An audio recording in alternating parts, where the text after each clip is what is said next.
প্রিয় শিক্ষার্থী এবং অভিভাবক মণ্ডলী এবং আমার শ্রদ্ধেয় শিক্ষক মণ্ডলী, সবাইকে আমার আন্তরিক সালাম। আসসালামু আলাইকুম। আমি মোহাম্মদ ইয়াদুল ইসলাম, সহকারী শিক্ষক, কোটচাঁদপুর মাধ্যমিক বালিকা বিদ্যালয়, Kotchandpur Jhenaidah. Kotchandpur secondary girls school online প্ল্যাটফর্মে আমি আপনাদের সবাইকে জানাই স্বাগতম। আজকে আমি আলোচনা করব নবম দশম শ্রেণীর ষষ্ঠ অধ্যায় জাবেদা সম্পর্কে। তো প্রিয় শিক্ষার্থীরা, আমরা জাবেদা কি সে সম্পর্কে আগে আলোচনা করতে হবে, জাবেদা সম্পর্কে আগে জানতে হবে। এর আগে আমি করিয়েছিলাম লেনদেন। লেনদেন থেকে অবশ্য জাবেদার উৎপত্তি। লেনদেন কাকে বলে আমরা পুনরালোচনা করে একটু। অর্থাৎ যে কোনো ঘটনা যা অর্থের অঙ্কে পরিমাপযোগ্য এবং যা ক্রয় বিক্রয় এবং সেবা আদান প্রদানের মাধ্যমে সংগঠিত হয়, সেগুলোকে বলা হয় লেনদেন। তো এই লেনদেন থেকে আমরা লেনদেনগুলোকে জাবেদায় রূপান্তরিত করব। জাবেদা, তাহলে আমরা জাবেদা বলতে কি বোঝাই? অর্থাৎ কোনো ঘটনা লেনদেনে যখনই সম্পৃক্ত হবে, তখন সেই সমস্ত লেনদেনগুলোকে সর্বপ্রথম শনাক্তকরণের মাধ্যমে তারিখের ক্রম অনুযায়ী ব্যাখ্যা প্রদান করার মাধ্যমে আমরা হিসাবের যে প্রাথমিক বইতে লিপিবদ্ধ করব, সেটাকে বলা হবে জাবেদা। অর্থাৎ জাবেদা হচ্ছে হিসাব বিজ্ঞানের হিসাব চক্রের দ্বিতীয় ধাপ। প্রথম ধাপ শনাক্তকরণ, দ্বিতীয় ধাপ জাবেদা ভুক্তিকরণ অথবা লিপিবদ্ধকরণ। তো আমরা জাবেদার সঙ্গে তাহলে কিভাবে দিতে পারি যে লেনদেন সংগঠিত হওয়ার পর তারিখের ক্রমানুযায়ী আমরা সেগুলো ব্যাখ্যা সহ হিসাবে যে বইতে লিপিবদ্ধ করা হবে, সেটাকে বলা হবে জাবেদা। এই জাবেদাটাকে আমরা বিভিন্ন শ্রেণীতে ভাগ করতে পারি। যেমন দেখো, বোর্ডের দিকে লক্ষ্য করো, জাবেদাকে আমরা প্রথমে দুই ভাগে বিভক্ত করেছি, বিশেষ জাবেদা এবং প্রকৃত জাবেদা। বিশেষ জাবেদাকে আবার কয়েক শ্রেণীতে বিভক্ত করা হয় এবং প্রকৃত জাবেদাকেও কয়েক শ্রেণীতে বিভক্ত করা হয়েছে। বিশেষ জাবেদা দেখো, ক্রয় জাবেদা, বিক্রয় জাবেদা, ক্রয় ফেরত জাবেদা, বিক্রয় ফেরত জাবেদা, নগদ প্রাপ্তি এবং নগদ প্রদান। এই 6টা শ্রেণীতে আমরা বিশেষ জাবেদাকে বিভক্ত করেছি। প্রকৃত জাবেদাকে দেখো, সংশোধনী জাবেদা, সমন্বয় জাবেদা, সমাপনী জাবেদা, প্রারম্ভিক জাবেদা এবং অন্যান্য, এই 5 শ্রেণীতে বিভক্ত করা হয়। এই সমস্ত জাবেদাগুলোকে যখন আমরা একত্রীকরণ করে একটি জাবেদার আওতায় নিয়ে আসবো, অর্থাৎ একটি জাবেদা ভুক্ত করবো, তখন সেটাকে বলা হবে সাধারণ জাবেদা। এই সাধারণ জাবেদায় তখন সকল জাবেদায় তার ভিতরে থাকবে। অর্থাৎ সেখানে থাকতে পারে ক্রয় জাবেদা, থাকতে পারে বিক্রয় জাবেদা, আবার থাকতে পারে সমন্বয় জাবেদা বা সংশোধনী জাবেদা। তো আসো আমরা কিভাবে জাবেদা ভুক্ত করবো তার একটা আলাদা ছক আছে। ছক সম্পর্কে ছকটা দেখি।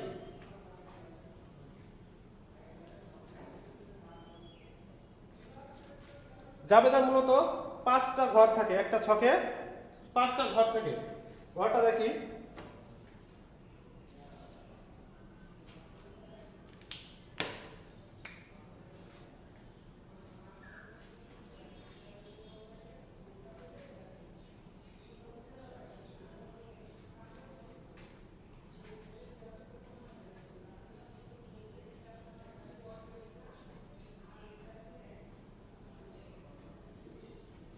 প্রিয় শিক্ষার্থীরা দেখো, বোর্ডের দিকে লক্ষ্য করো। আমি এখানে একটা ঘর কেটেছি। 1 2 3 4 5টা ছক। এটা হচ্ছে সাধারণ জাবেদার ছক।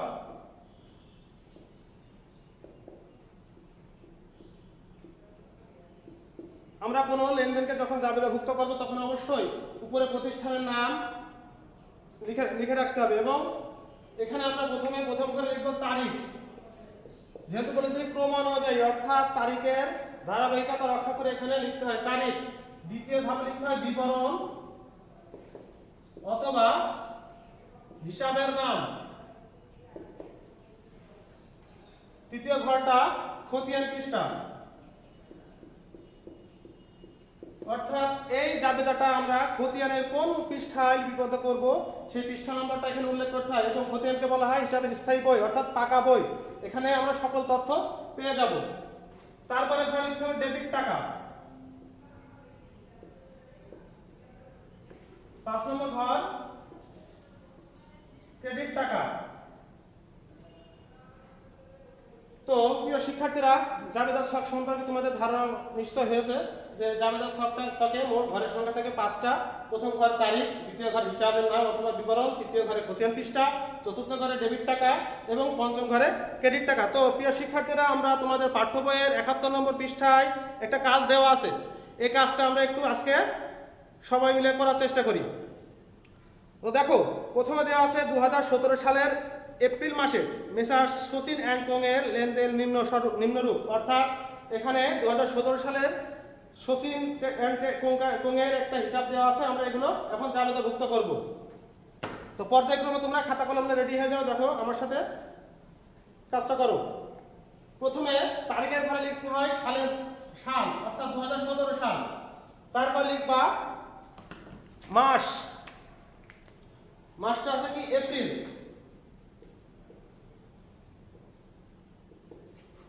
তারপরে আবার এপ্রিলের কত তারিখের আমরা হিসাবটা করছি সেই তারিখটা এখানে লিখবো।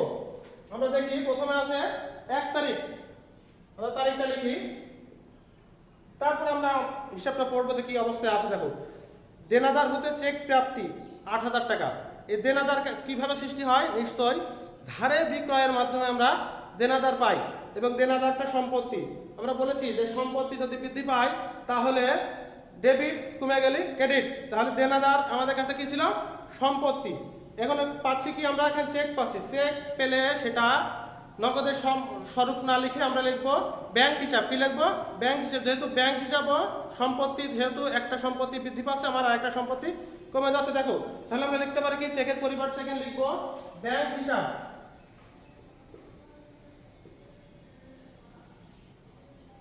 ব্যাংক হিসাব ডেবিট। এবং যখন ক্রেডিট এন্ট্রিটা আমরা লিখবো তখন ঠিক ডেবিট এন্ট্রি থেকে একটু ডানে সরে যেয়ে আমরা ক্রেডিটটা লিখবো চেক প্রাপ্তি। তাহলে ব্যাংক হিসাব ডেবিট আমি কার কাছ থেকে পাচ্ছি? সেটা হচ্ছে দেনাদারের কাছ থেকে। এবং দেনাদার হিসাবটা এখানে কি হয়ে যাবে? ক্রেডিট হয়ে যাবে। তাহলে দেনাদার হিসাব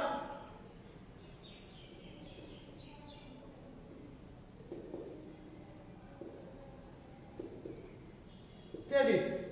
তাহলে কত টাকা? আমরা যেহেতু ডেবিট টাকা ক্রেডিট টাকা লিখেছি, তাহলে দুই ঘরে টাকা লিখে দেবো যে 8,000 টাকা। এখন ব্যাখ্যা দিতে হয়। প্রতিটা জাবেদা এন্ট্রির সাথে আমাদের একটা ব্যাখ্যা প্রদান করতে হয়, যাতে আমরা ব্যাখ্যাটা থেকে বুঝতে পারি লেনদেনটা কিভাবে সৃষ্টি হলো। তাতে আছে কি? দেনাদার হতে চেক প্রাপ্তি। আমরা লিখতে পারি যে দেনাদারের কাছ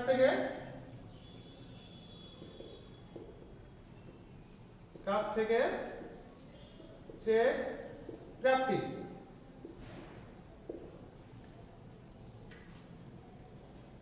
একটা হিসাব শেষ।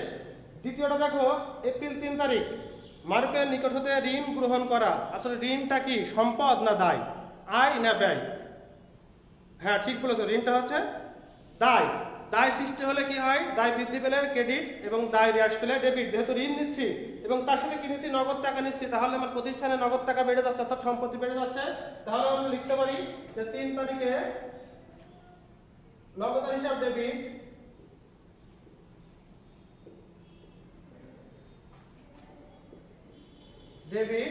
এবং ঋণ নিচ্ছি, ঋণ হিসাব কি লিখবো? ক্রেডিট লিখবো। তাহলে ঋণ হিসাব ক্রেডিট। কত টাকা নিচ্ছি আমরা? 20,000 টাকা। তাহলে টাকার ঘরে লিখে দিই 20,000 টাকা। তাহলে ব্যাখ্যাটা কি লিখবো আমরা? যে মারুফের নিকট থেকে ঋণ গ্রহণ, অথবা আমরা শুধু লিখতে পারি ঋণ গ্রহণ করা হলো।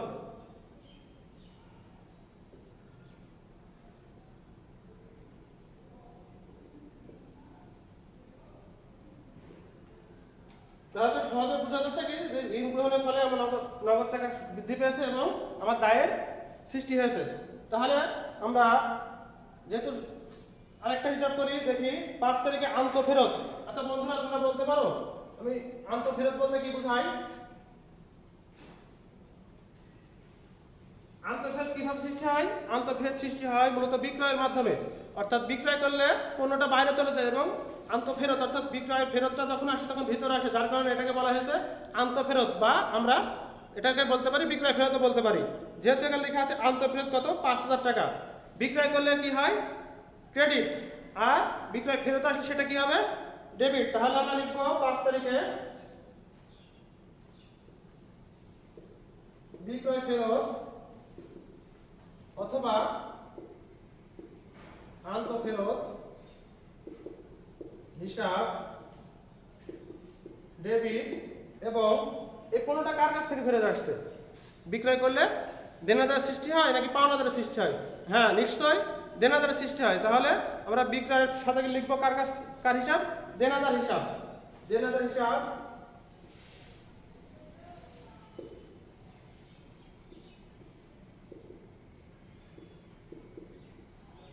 ক্রেডিট কত টাকা?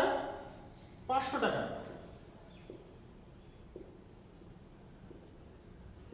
তাহলে আমার 500 টাকা পণ্য ফেরত আসাতে আমার কি হলো? প্রতিষ্ঠানের পণ্য প্রতিষ্ঠান ফেরত আসাতে কিছুটা ক্ষতি হলো। তাহলে আমরা লিখতে পারি যে আন্তঃফেরত।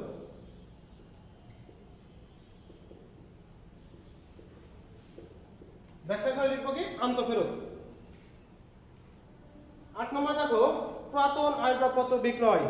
আসবাবপত্র মূলত সম্পদ, সেটা ক্রয় করলে কি হয়? আসবাবপত্র হিসাবে লিখতে হয়। বিক্রয় করলেও সেই সম্পদ হিসাব বা আসবাবপত্র হিসাবে লিখতে হয়। এখানে পুরাতন এবং নতুন এই কথাটা আসবে না, এখানে আসবে শুধুমাত্র আসবাবপত্র হিসাবে। পুরাতন অথবা নতুন এই কথাটা আমরা বাদ দিয়ে লিখবো। যেহেতু আসবাবপত্র বিক্রয় করলে কি হয়? নগদ টাকা আসে, আবার সম্পত্তি আসবাবপত্র কমে যায়। তাহলে নগদ টাকা আসলে যখন যেহেতু বাকি কথা উল্লেখ নয়, আমরা লিখবো কি? নগদ হিসাব ডেবিট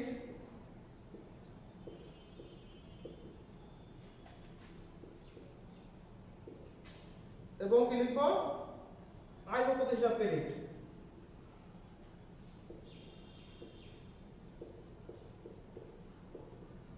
একদিকে আমার সম্পদ বাড়লো আর একদিকে সম্পদ কমে গেল। নগদ হিসাব ডেবিট আর আসবাবপত্র হিসাব ক্রেডিট 2000 টাকা।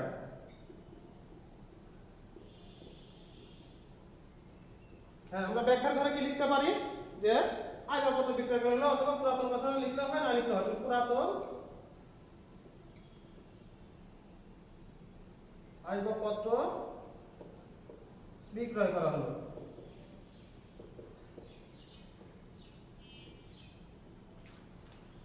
পরেরটা দেখি, দেনাদারের 1000 টাকা আদায়যোগ্য নয়। দেনাদার মূলত বিক্রয় থেকে সৃষ্টি হয়। কিসের থেকে সৃষ্টি হয়? বিক্রয় থেকে সৃষ্টি হয়। তাহলে আর অনাদায়ী হলো মানে আমরা সেটা আদায় করতে পারছি না, অর্থাৎ দেনাদার এখন দিতে অপারগ, তার টাকা পরিশোধ করতে সে অপারগ। দিতেও পারে আবার নাও দিতে পারে। তাহলে আমরা সেটা কি লিখবো? এটা অবশ্যই ব্যবসার জন্য ক্ষতি, ব্যবসায় একটা লোকসান। তাহলে আমরা লিখবো দেনাদারকে ক্রেডিট করব, যেহেতু তার কাছ থেকে আদায় করা হচ্ছে না। দেখো এখানে আগে থেকে লিখে আছে দেনাদার হিসাব ক্রেডিট, আমি লিখে রেখেছি। তারপর আমরা এখন কি লিখতে পারি? ওর সাথে শুধুমাত্র অনাদায়ী পাওনা লিখতে পারি। অনাদায়ী পাওনা হিসাব ডেবিট কত টাকা? 1000 টাকা। আমরা টাকার ঘরে লিখবো 1000 টাকা। আর ব্যাখ্যার ঘরে আমরা কি লিখতে পারি? যে অনাদায়ী পাওনা সৃষ্টি হলো। অনাদায়ী পাওনা সৃষ্টি হলো। তো বন্ধুরা দেখো, আমরা এখন 12 নম্বর দেখি। 12 তারিখে ব্যাংক কর্তৃক প্রদেয় বিলের অর্থ পরিশোধ করা হলো। প্রদেয় বিল মূলত একটা দায়, প্রদেয় বিল দায় এবং ব্যাংক সেটা পরিশোধ করে দিচ্ছে। ব্যাংক পরিশোধ করে দেওয়া মানে তোমার সম্পত্তি কমে যাওয়া। তাহলে আমরা কি লিখবো? ব্যাংক হিসাব ক্রেডিট করতে পারি। ব্যাংক যেহেতু সম্পদ, যেহেতু কমে যাচ্ছে, সেহেতু ব্যাংক হিসাব ক্রেডিট এবং প্রদেয় বিলটাকে আমরা কি করব? পরিশোধ করে দিচ্ছি। দায় পরিশোধ, অর্থাৎ দায় কমে যাওয়া মানে সেটা ডেবিট হয়ে যাওয়া। প্রদেয় বিল হিসাবে আমরা লিখতে পারি কত?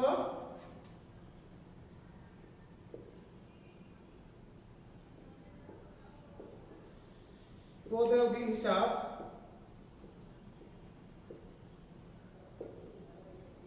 ডেবিট এবং ব্যাংক হিসাব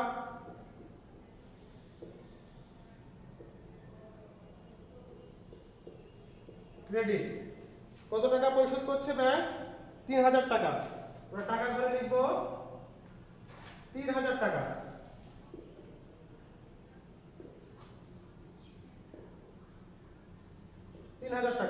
ব্যাখ্যায় কি লিখতে পারি আমরা? যে ব্যাংক কর্তৃক প্রদেয় বিলের অর্থ পরিশোধ করা হলো। ব্যাংক কর্তৃক প্রদেয় বিলের টাকা পরিশোধ।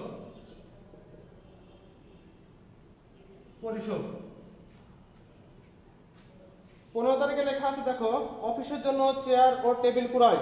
এই অফিসের জন্য চেয়ার এবং টেবিল ক্রয়টাকে আমরা মূলত আসবাবপত্র বা ফার্নিচার হিসেবে অন্তর্ভুক্ত করতে পারি। যেহেতু আসবাবপত্র হিসাবে অন্তর্ভুক্ত করাই শ্রেয়, তাহলে টেবিল, চেয়ার, বেঞ্চ যাই হোক না কেন আমরা সেটাকে আসবাবপত্র হিসেবে অন্তর্ভুক্ত করতে পারি।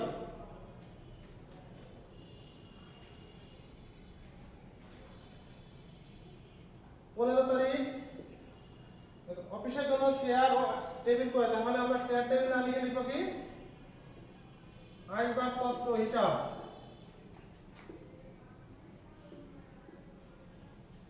ডেবিট। আর যেহেতু এটা নগদ বা বাকির কথা উল্লেখ নয়, আমরা নগদ হিসাবে অন্তর্ভুক্ত করব। নগদের হিসাব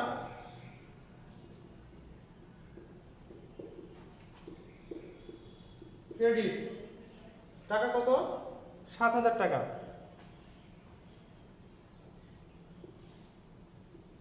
7,000 টাকা। তাহলে আমরা ব্যাখ্যা দিব কি যে অফিসের জন্য চেয়ার টেবিল ক্রয়। অফিসের জন্য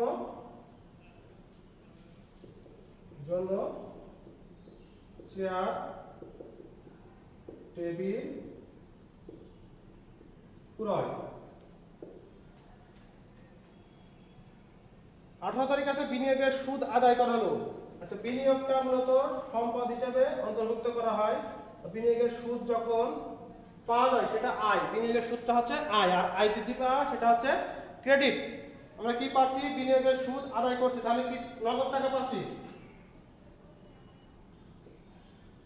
নগদ আমরা লিখব নগদান হিসাব ডেবিট।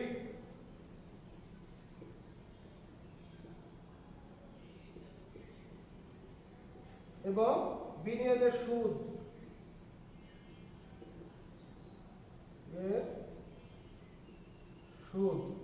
হিসাব ক্রেডিট। কত টাকা পাচ্ছি আমরা? 1,000 টাকা।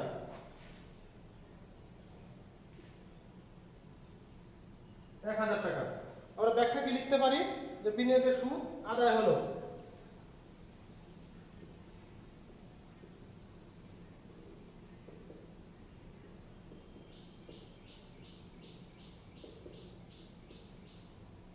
বিনিয়োগের সুদ আদায় হলো। 20 তারিখে আছে প্রাপ্য কমিশন, অর্থাৎ কমিশন পাওয়া যাবে, আমরা এখনো পাইনি, এটা সম্পদ। কমিশন পাওয়া যাবে, পাইনি, এটা সম্পদ। তাহলে আমরা লিখতে পারি প্রাপ্য কমিশন হিসাব। কি লিখব? প্রাপ্য কমিশন হিসাবকে করব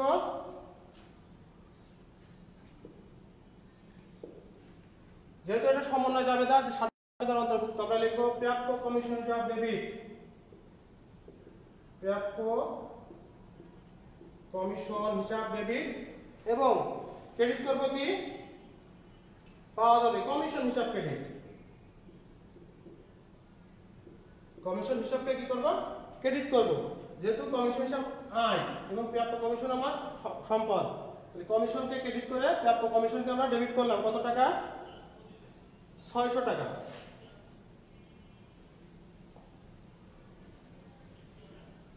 600 টাকা। 22 তারিখে দেখো ব্যাংক হতে উত্তোলন 4,000 টাকা। আমার একদিকে ব্যাংকের টাকা কমে যাচ্ছে, আমার নগদ টাকা হাতে বৃদ্ধি পাচ্ছে, তাহলে আমার সম্পদ একটা বাড়ছে একটা কমছে। তখন আমরা লিখতে পারি কি? ব্যাংক থেকে যখন উত্তোলন করছি ব্যাংক হিসাবকে ক্রেডিট করব এবং নগদ হিসাব ডেবিট করব। নগদান হিসাব ডেবিট।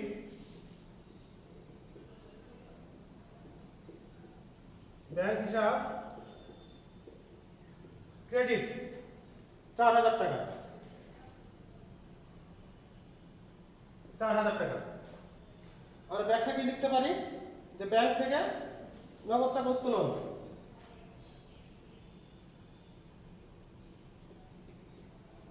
ব্যাংক হতে নগদ টাকা উত্তোলন। 25 নম্বরে আছে দেখো, পাওনাদারকে চেকে পরিশোধ 6000 টাকা এবং বার্তা প্রাপ্তি 500 টাকা। চেক প্রদান, আমি আগেই প্রথমে বলেছিলাম যে চেকের মাধ্যমে কোনো লেনদেন হলে সেটা ব্যাংকের সাথে সম্পৃক্ত এবং সেটা ব্যাংক হিসেবে অন্তর্ভুক্ত করতে হয়। তাহলে আমরা চেক পরিশোধ করছি, পাওনাদারকে চেক পরিশোধ করছি, তাহলে ব্যাংক কমে যাচ্ছে ক্রেডিট, বারটা আবার পাচ্ছি, বারটা আয় হিসাব, ওটা ক্রেডিট। তাহলে পাওনাদারকে আমরা কত টাকা পরিশোধ করছি দেখো, তাহলে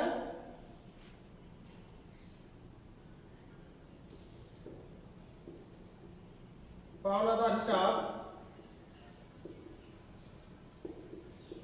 ডেবিট, যেহেতু ব্যাংকের মাধ্যমে পরিশোধ করছি ব্যাংক হিসাব ক্রেডিট, এবং বার্তা পাচ্ছি, বার্তা প্রাপ্তি আয়, প্রাপ্ত বার্তা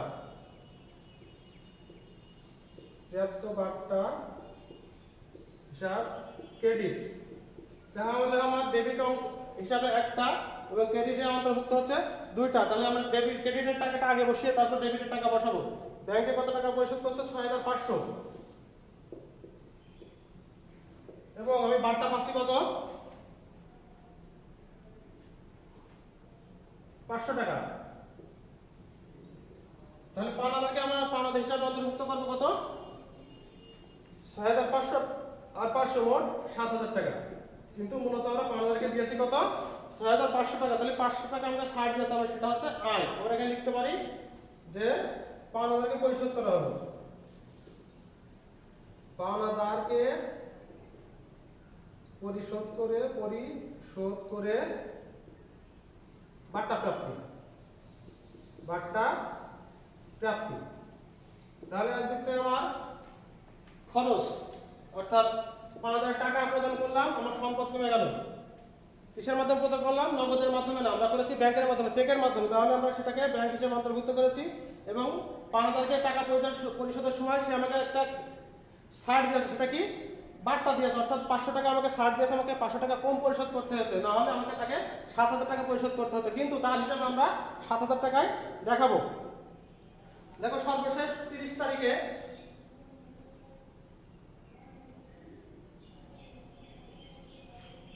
আছে আইনপত্রের উপর অবচয় ধার্য করা। অবচয় এমন একটা বিষয় যা চোখে দেখা যায় না, কিন্তু কোনো স্থায়ী সম্পদ বা কোনো সম্পদ ব্যবহারের মাধ্যমে তার ভ্যালু অর্থাৎ মূল্যটা কমে যায়, যাকে বলা হয় অবচয়। অর্থাৎ আমরা এই জিনিসটা ব্যবহার করছি, যার কয়েকদিন পর বা কয়েক মাস পরও সেটার মূল্য কিছুটা কমে যায়, এবং সেই মূল্য কমটাই হচ্ছে অবচয়। তো অবচয় হিসাবটা হচ্ছে আমাদের একটা ক্ষতি, যা সবসময় ক্ষতিকে আমরা ডেবিট করি, এবং আসবাবপত্র একটা সম্পদ যা কমে গেলে সেটা কি হবে ক্রেডিট হবে। তাহলে আমরা লিখতে পারি অবচয় হিসাব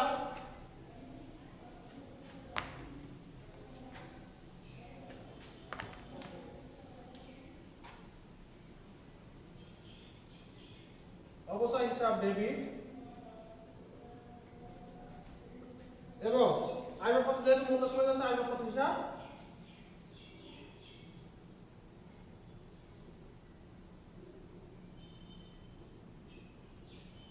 ক্রেডিট। কত টাকা? 800 টাকা।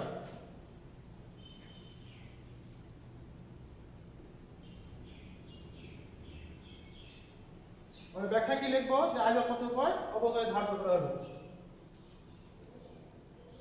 আসবাবপত্রের অবচয় ধার্য করা হলো। তো প্রিয় শিক্ষার্থীরা, তোমরা নিশ্চয় বুঝেছো যে কোনো লেনদেনকে জাবেদাভুক্ত করতে হলে সেখানে সাধারণ জাবেদা অন্তর্ভুক্ত করতে হয়, এবং তার ভিতরে সংশোধনী জাবেদা, সমন্বয় জাবেদা বা যে কোনো ক্রয় বিক্রয় জাবেদাও অন্তর্ভুক্ত থাকতে পারে। একটা জাবেদার ভিতরে অনেক হিসাব থাকতে হবে। সর্বশেষে তোমরা যখন অঙ্কটা শেষ করবে তখন এই যোগফল, অর্থাৎ পুরো মাসের যোগফলটা আমরা করতে পারি, আবার নাও করতে পারি। তো প্রিয় শিক্ষার্থীরা, আজকে আমরা যে বিষয়টা শিখলাম জাবেদাভুক্তকরণ, এই জাবেদাটা যে যত ভালোভাবে আয়ত্ত করতে পারবে, যে কোনো হিসাবে যে কোনো কঠিন জিনিস সে তত সহজভাবে সেটা সংশোধন করতে পারবে বা সেটা সমাধান করতে পারবে। তো প্রিয় শিক্ষার্থীরা, আজ তোমরা বাড়িতে থেকে এই অঙ্কগুলো একটু প্র্যাকটিস করবা। তোমাদের বাড়ির কাজ দিয়ে দিব আজকে।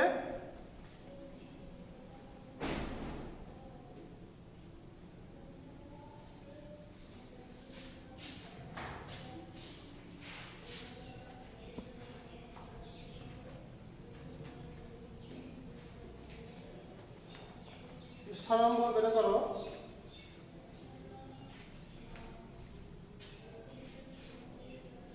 আটাত্তর পৃষ্ঠা দেখো, 78 পৃষ্ঠার 5 নম্বর।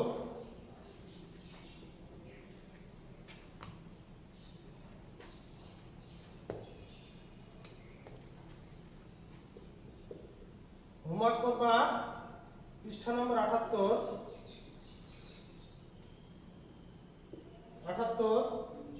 5 এবং 6, 5 ও 6 নম্বর।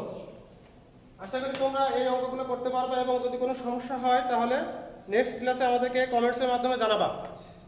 তো আজ এই পর্যন্তই। তোমরা সবাই বাসায় থাকো, সুস্থ থাকো এবং নিয়মিত হাত ধোবা এবং চোখ এবং নাক অপ্রয়োজনে স্পর্শ করবা না। সবাই আমার জন্য দোয়া করবা, আমি তোমাদের জন্য দোয়া করি। আজ এই পর্যন্তই। আল্লাহ হাফেজ।